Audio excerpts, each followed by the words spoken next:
All right, today we're diving into one of the most incredible comeback stories in all of Japan. It's about a tiny, forgotten hot spring village called Kurakawa Onsen, a place that went from being literally left off the map to becoming this premier, award-winning destination. It's an amazing story. So how on earth did they do it? I mean, how does a remote village, totally on the brink of collapse, with no money, no fame, how does it completely reinvent itself? Well, the answer starts in a place of, honestly, pure desperation. Okay, let's set the scene. Picture this. It's the 1960s, maybe the 70s. Kurakawa Onsen is just this little collection of about 24 small family-run inns. A lot of them are also part-time farms. It's tucked away deep in the mountains of Kumamoto, super hard to get to, and pretty much completely unknown to the rest of the world. Now, at the time, mass tourism was just exploding in Japan. But you had these giant resorts, right? Places like Beppu and Aso, thriving with huge modern hotels and easy access for all the tour buses. And then you had Kurakawa. It was the complete opposite. They had this brief little boom when a new highway opened in the 60s, but that faded fast, and it just left all the local inns swimming in massive debt. They were outgunned, outmatched, you name it. But you know, every great comeback story needs a hero, or maybe a catalyst. And for Kurakawa, that person was a young innkeeper in his 20s named Goto Tetsuya. Now, his ideas were so out there at the time that a lot of the locals thought he was, well, an eccentric. They called him a henjin, which is basically like calling someone a weirdo. But this weirdo had a vision that was going to change absolutely everything. So what was this so-called crazy idea? Well, Goto was convinced that, hey, if the bath isn't amazing, why would guests even come? So he decides to build something nobody had ever seen before, a one-of-a-kind cave bath. But here's the kicker. He didn't hire a construction crew. Nope. He grabbed a single chisel, and for 3.5 years, he personally dug a 30-meter-long cave right into the rock on his property. Just an unbelievable act of will. I mean, just think about that. 3.5 years of solitary, back-breaking work. But his vision went even further than just the cave. He started transplanting wild trees from the mountains all around his inn, trying to create this rustic, natural landscape that felt like it had been there forever. So while everyone else was thinking it was kind of odd, he was actually creating the exact aesthetic that would later define the entire town. Now, Goto's success with his unique bath and that beautiful landscape, it didn't go unnoticed for long. By the time the 1980s rolled around, a whole new generation of young innkeepers who were really inspired by his maverick spirit started thinking, hey, what if we could apply these ideas to the entire town? And that one question led to this absolute flurry of radical changes.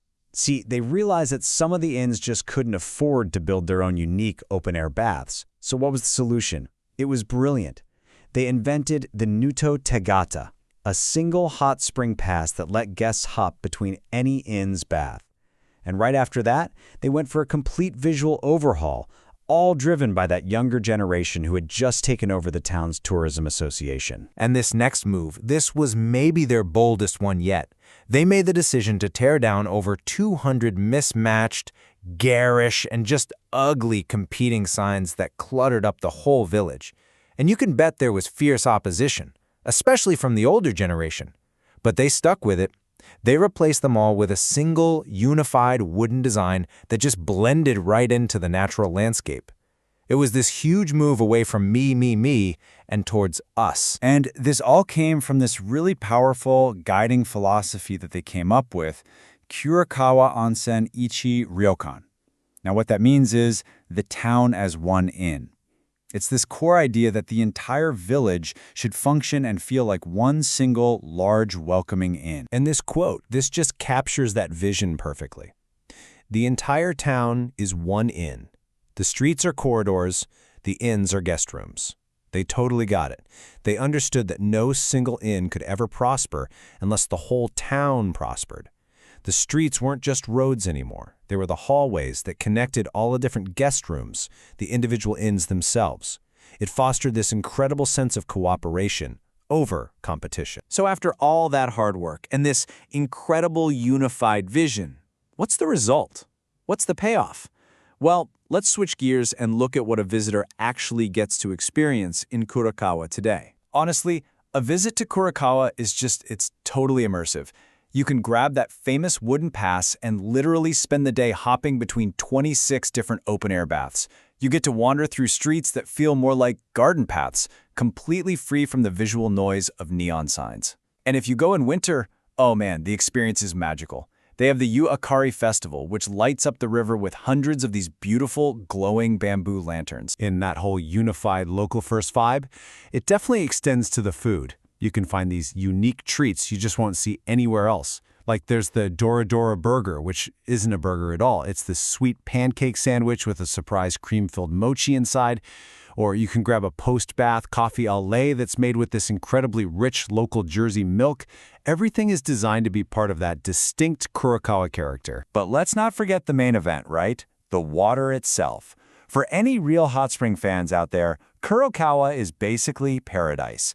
It's one of the very few places in Japan where you can actually experience seven of the 10 official types of mineral-rich hot spring water, all within this one tiny walkable village. But the story doesn't just stop there. Today, there's a third generation of leaders running the show, and they're facing a whole new set of challenges. Everything from the devastating Kumamoto earthquake back in 2016 to the constant need for long-term sustainability. So they aren't just trying to preserve the past. They are actively building the future. And their approach is just as forward-thinking as the generations before them.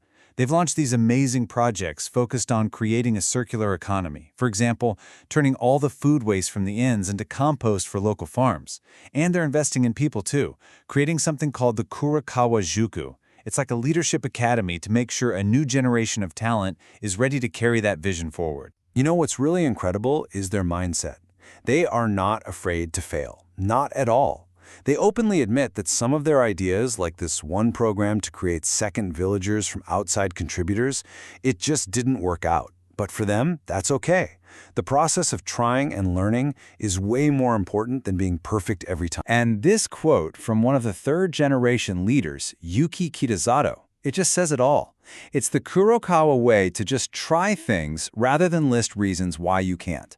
That spirit, that just try it attitude, that's the direct legacy of Goto Tetsuya and his chisel. It's the engine that has powered this town's revival for decades, and it's what's still pushing it forward today. So what can we all take away from this? The story of Kurakawa Onsen, it's about so much more than just hot springs. It's really a powerful lesson in how to turn your greatest weaknesses into your greatest strengths. It shows the incredible power of a single, unified vision and the courage to choose cooperation over competition.